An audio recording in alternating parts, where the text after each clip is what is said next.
ये लोग कहते हैं हमने गुजरात में शराबबंदी कर रखी है, लेकिन हर दूसरे तीसरे साल ऐसे मामले आते हैं जहां लोग जहरीली शराब पी के मर रहे हैं, और फिर जब पड़ताल होती है, मीडिया पड़ताल होती है, तो पता चलता है कि इन्हीं के लोग वहां शराब बेचने और बनाने में शामिल थे।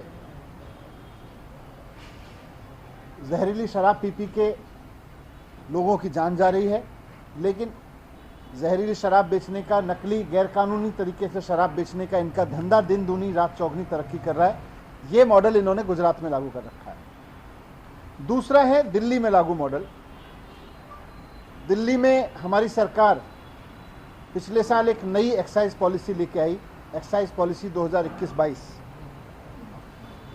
2021-22 की पॉलिसी लागू होने से पहले दिल्ली में सरकारी दुकानें थीं, ज़्यादातर सरकारी दुकानें थीं। सरकारी दुकानों के जरिए दिल्ली में शराब बिकती थी और खूब भ्रष्टाचार होता था उसमें, ब्रांड पुशिंग से लेके और कई तरीके की खबरें आती थीं। मैंने खुद रेड कर करके भ्रष्टाचार पकड़ा था वहाँ पे। हमने उस पॉलिसी को ख़त्म करके एक नई पॉलिसी बनाई। दिल्ली में पहले कुछ दुकानें प्राइवेट भी होती थी, लेकिन जो प्राइवेट दुकानें थीं वो इन्होंने अपने ही यारों दोस्तों के नाम पे लाइसेंस दे रखे थे, और उनसे लाइसेंस फीस भी कम लेते थे, बहुत कम लाइसेंस फीस लेते थे, और कई साल से लाइसेंस फीस भी नहीं बढ़ाई थी इन्होंने। तो ये सिस्टम खत्म करके ज़्यादातर सरकारी दुकानों का, जिनमें खूब भ्रष्टाचार था, और इनके नेताओं, रिश्तेदारों, इन सबकी ड्राइवर और मेड के नाम पे चलती दुकानों को, इन सबको, सारे सिस्टम को बंद करके हमने नई पॉलिसी लगाई, और बहुत पारदर्शी तरीके से हमने यहाँ पर शराब की दुकानों की नीलामी की। पहले, यहाँ आपकी जानकारी के लिए मैं बता दूं कि पहले दिल्ली में 850 दुकानें होती थीं। नई पॉलिसी में हमने तय किया कि जितनी दुकानें पहले होती थीं उससे एक भी दुकान फालतू नहीं खोली जाएगी, वही 850 दुकानें रहेंगी।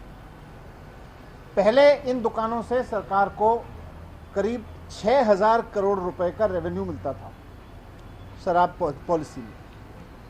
जब पारदर्शी तरीके से इन दुकानों की नीलामी हुई तो दुकानें नहीं बढ़ी, लेकिन पूरे साल में, एक फुल ईयर में 850 दुकानों से 9500 करोड़ रुपए का रेवेन्यू आना था। इस हद तक ऑक्शन गया हमारा। दिल्ली में जिस प्रकार से जनता के संसाधनों की लूट हो रही है, जिस प्रकार से दिल्ली की आम आदमी पार्टी की सरकार, जिसको अब अरविंद केजरीवाल गैंग का भी नाम दिया जाने लगा है, जिस प्रकार से एक से एक पर एक वो धोखे से एक तरफ तो अच्छा चेहरा दिखाते हुए और दूसरी तरफ लगातार एक मोडस ऑपरेंडी कि हमें चाहे किसी कॉन्ट्रैक्ट के बहाने या चाहे किसी ऐसी योजना जो दिखने में अच्छी लगती हो लेकिन उसमें हम लूट कर सकते हैं, इसका बोलबाला मचा हुआ है। आज हम आपके सामने इसलिए बैठे हैं कि आज दिल्ली के जनता की कल एक बड़ी जीत के रूप में हम दिल्ली को बता रहे हैं। आप सबको पता है कि दिल्ली का एक मंत्री पिछले 61 दिन से जेल के शिक्षों के पीछे बंधा हुआ है, जिसके ऊपर टिप्पणी हाई कोर्ट की देखिए तो नैतिकता की उम्मीद कर रहे हैं अरविंद केजरीवाल सरकार से।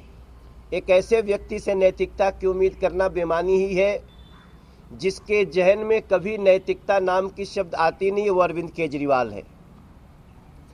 दूसरी तरफ इस देश के अन्य राज्यों में भी कहीं ऐसी घटनाएं घटी हैं जहां भ्रष्टाचार में लिप्त लोग पाए गए, तो ऐसी सरकारों ने, जिन पर कई दोष है, कई आरोप लगते हैं, लेकिन उन्होंने भी 2-3 दिन के अंदर, हम पश्चिम बंगाल का इशारा कर रहे हैं, उन्होंने अपने भ्रष्ट मंत्री को तुरंत हटाया।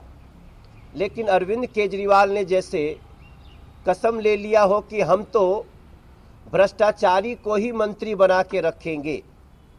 आज ये चेहरा दिल्ली भी देख रही है, पूरा देश देख रहा है। मगर आज जब हम जनता की जीत कहते हुए आपके सामने आए हैं, तो इस जनता की जीत ने अरविंद केजरीवाल सरकार को आज पूरी तरह से हिला दिया है। उसका एक नजरिया भी या नज़ारा भी आपने देखा होगा। कल इन्होंने एक्साइज पॉलिसी को वापस लिया है।